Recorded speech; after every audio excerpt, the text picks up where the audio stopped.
The soap opera began when our hero was sent to the General Hospital before the season even started. And is hit in the back. Oh, he's hurt. Romo's hurt.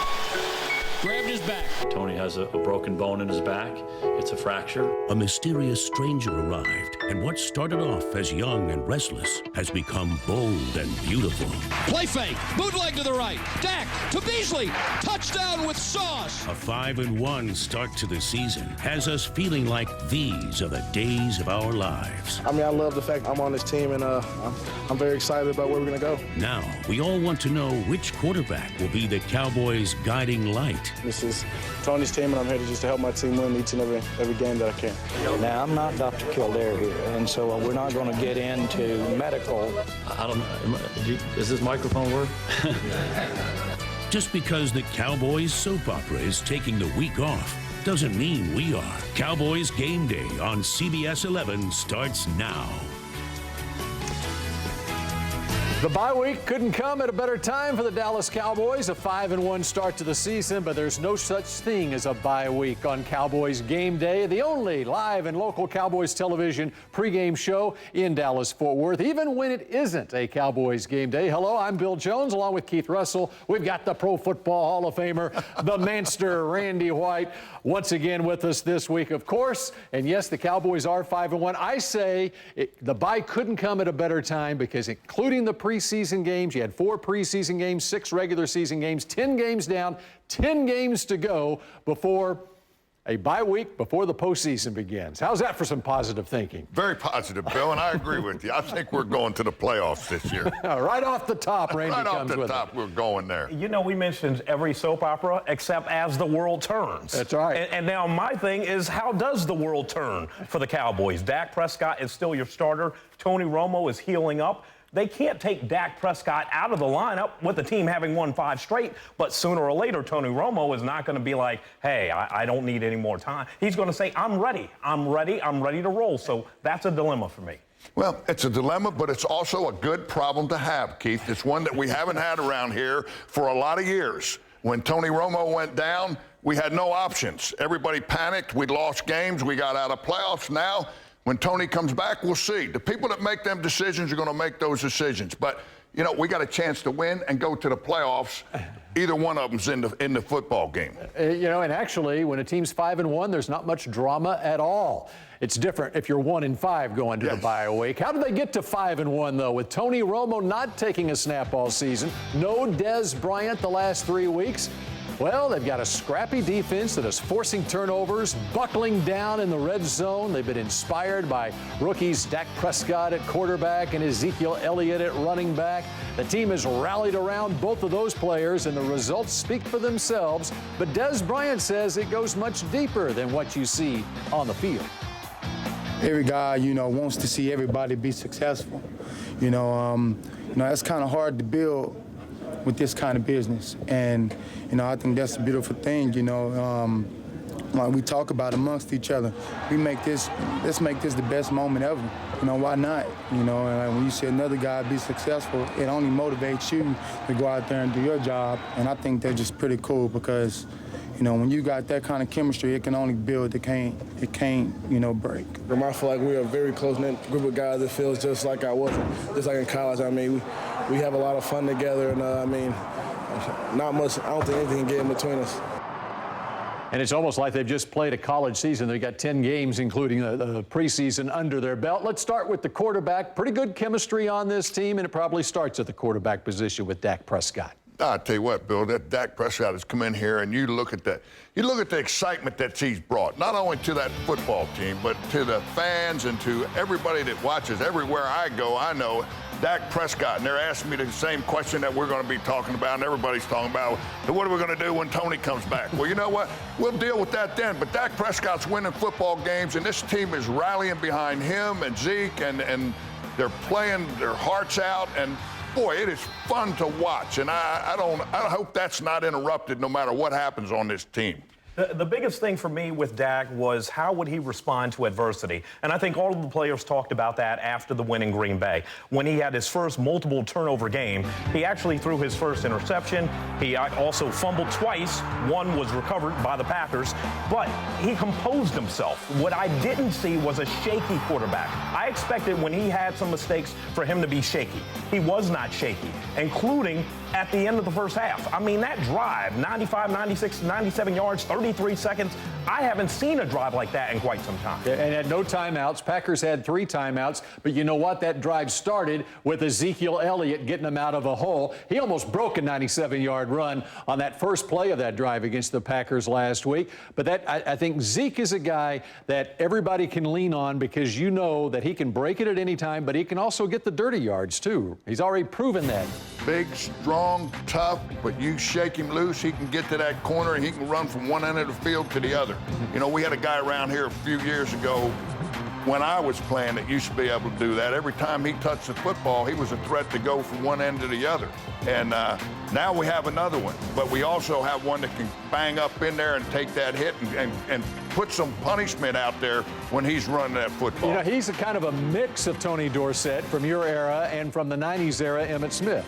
Well, what I remember him saying when he was on the cusp of the NFL draft is he would be a team's best defense because he would keep the other offense off the field. And that's exactly what he's done for the Dallas Cowboys so far with this impressive streak. 4 straight games over 100 yards, running for a career high this past week. He is keeping that other offense off the field. But the whole key is the guys in front of him. That offensive line is playing at a very high level, as expected. Bill, they're dominating the people they're playing against. They're dominating. We watched this Green Bay team on film last week, and their 2 tackles were dominating every offensive line that they played. It was taking 4 guys, and nobody was getting through there. We go out there, Zach Martin, I tell you what, there's a guy playing Frederick. These guys, you know, they were getting their block. They were getting on the second level. Look at Tyron Smith-Matthews. I don't think I heard his name 1 or 2 times all day. He was getting crushed, and, you know, he's their hotshot guy right there. So, you know, our offensive line, hey, don't be misled. That's the motor that makes this truck run. You know, when Lyle Collins said it could be the best line ever, I don't think he meant without him.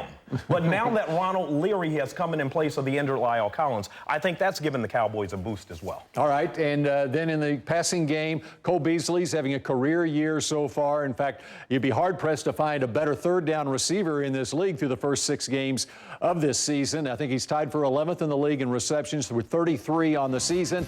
And here's a guy who is a rookie quarterback's best friend, Randy. Oh, he is a rookie quarterback's best friend, and he can get open. And Dak said, Cole Beasley's always open. I heard him make that comment. And I tell you, you know for sure when he gets in trouble, he's looking for Cole Beasley, and Beasley's doing an excellent job of catching that football and getting in the end zone when he has an opportunity. But you know, that's what's so great about this football team. He's throwing the ball to Jason Witten, too. Jason Witten, and he's throwing downfield to Williams and Butler. I mean, these guys, everybody's getting the football. It's a team, and that's what's so pretty, wonderful about this thing. It's a team. Randy said it's pretty. I don't think pretty. I didn't want to say pretty, but I said it. I don't think I've ever heard Randy say anything's pretty. That's so great. I mean, there you go. All right, Des Bryant probably is going to return next week when the Cowboys host the Philadelphia Eagles Sunday Night Football. Of course, this past week, a little incident at home on the practice field, lone practice of the week. He had a couple of fingers taped up, had a cut inside his right hand. He apparently was chopping up carrots, making a homemade soup. He's eating healthy. He's eating healthy, right. Randy. yeah, I've done that chopping up carrots, too, before, so I understand that. But you didn't depend on catching a football, Randy. No, I didn't have to use my fingers for very much. It didn't matter. But hopefully Des will be all right. And he says it's an extremely minor injury, and looks like Des will make his return next Sunday night against the Eagles, which will be a very big football game for this team. Cowboys at 5-1 at the break. We're just getting started here on Cowboys Game Day. Coming up, all of a sudden, the Cowboys defense is quietly playing well, and the Manster surely loves that. Don't know if he'll call it pretty or not, though. But first, time for our Wingstop trivia question. Zeke, 703 yards rushing, the most by a Cowboys rookie rusher during his first 6 games. Which Cowboys running back did he pass on the list? You have the answer after the break. Tony D. I know What do you that think? one. Tony D? No Tony D? Herschel Walker. Herschel Walker. Herschel Walker. All right. You watch Herschel All right. Walker. Let's see I if bet Randy's it's Herschel right. Walker. Think, Calvin. In our Wingstop trivia question, we told you Zeke's 703 yards rushing are the most by a Cowboys rookie rusher during his first 6 games. Which Cowboys running back did he pass? Was it Herschel? Was it Tony D? Calvin Hill? No, it was Julius Jones in 2004 with 613 yards. Snap to Rodgers. He's going to run it up the middle himself. He's going to be tackled. He fumbled the ball. It's out. I think the Packers might. Well, wait a minute. The Cowboys think they got it at the 5. They did. Aaron Rodgers fumbled the ball at the Cowboy 5, and the Cowboys came away with it. How about that? David Irving, the NFC Defensive Player of the Week, as we welcome you back here to Cowboys Game Day. Bill Jones with Randy White and Keith Russell. Time to talk about that Dallas defense. And David Irving only had 19 snaps in that win over the Packers last week. He more than made use of his 19 snaps with 3 forced fumbles. He had a pass batted down. He had a fumble recovery. What wasn't he doing in the game? He was doing everything good, Bill. I mean, long, lean guy out there making plays, disrupting that quarterback's timing, helping to get those turnovers going. That's what you need. That's the kind of play you got to have out of your defensive guys. And it's exactly, Keith, what Rod Marinelli is looking for, his rush men up front, and it's resulting in takeaways for this team, too. Well, all preseason, Rod Marinelli kept saying, I want my defense to be opportunistic. Nobody expects this Cowboys defense to be dominating. I think the key for the Cowboys defense has been the Cowboys offense. They've scored on their first possession of every game except for San Francisco. So the Cowboys defense takes the field, and they take the field with their shoulders back, and they take the field loose because they're in front. And they don't have to make every dominating play. Just don't give up massively big plays. And when you play in front, you can pin your ears back, go after the quarterback, stack the line, and be opportunistic. And what we're seeing, Randy, is this team is getting to the quarterback a little bit more each game as this season goes along. Well, and to what Keith just said, you know, when you got the other team playing catch-up, lay your ears back and go after them a little more. But let's talk a little bit about that running game.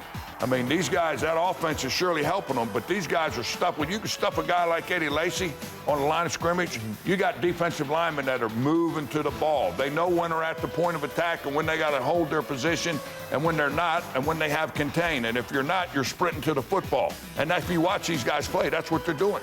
And that's why they're moving in and out, platoning these guys in and out. But, you know, these guys are playing hard, tough, hard-nosed football. You know, you talk about the run defense, but also the red zone defense as well. And the other thing that's going understated so far, the play of those inside guys on the defensive line. Terrell McClain, number 97, the third-round draft pick, Malik Collins, number 96 as well. And Cedric Thornton, who last week got more snaps against Green Bay. It all rides off what happens inside on that defensive line, doesn't it? Those guys inside, if they're not at the point of attack, they're like a middle linebacker without pass coverage. They have the freedom to sprint to the ball, and that's why when you watch these guys, they're making plays all up and down the line of scrimmage, and that means, you know what, they're getting off their block and they're going to the ball, and that's a big plus for that defense and for that football team, because when you get them stopped on first and second down and put them in third down in long situations where you know they have to pass and you can go after them, that's a big plus for your defense and your defensive backs. And Keith, yeah, how about those defensive backs? Because this secondary, it was much maligned coming into the season, playing without Orlando Scandrick for the most part, and they're playing at a high level through 6 games. And all of a sudden, rookies like Anthony Brown are stepping up.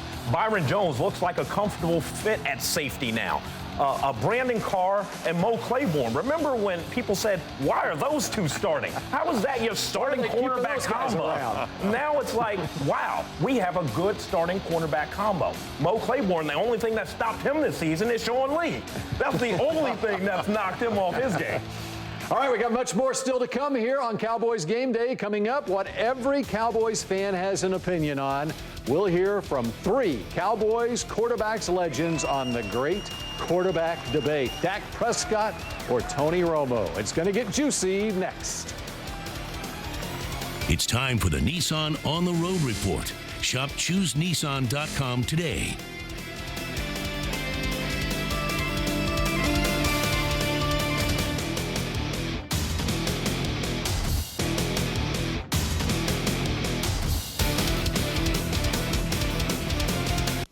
I really don't think about it. I leave that up to you guys and the people that have to make the decision. I just focus on what I have to do each and every day. Now I focus on this bye week and kind of getting away, and just be ready to go and help my team win when I come back. Saying all the right things. Cowboys Game Day continues. Bill Jones with Keith Russell and the Manster Randy White as we get you set for the Cowboys bye week. They play nobody today, but they got the Eagles next week. Dak's gone fishing for the weekend, which is exactly the way Randy White would spend his bye week, right? Nothing better than doing day. Every day you go fishing don't count against your life. So he's gaining one. There you go. So score a point there for Dak in the great quarterback debate of 2016, which might be the talk of the town, but it's been put on the back burner a little bit now as Dak continues to play well and Tony Romo continues his rehab. Romo's not ready to return to practice just yet, but the debate will continue to loom, and some great Cowboys quarterbacks of the past chime in on the great debate.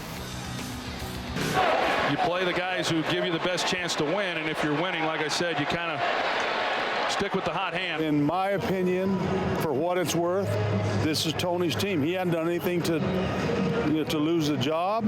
If anybody else in the world that's proven himself, it's Tony Romo. Tony's going to heal. He's going to be ready to play if they need him, if something happens to Dak. I think he wants to win, and he'll do what it takes to win. And if they keep Dak in there, they keep the momentum going, I think he'll understand that. Is there any dynamic? He hasn't told me that, by the way.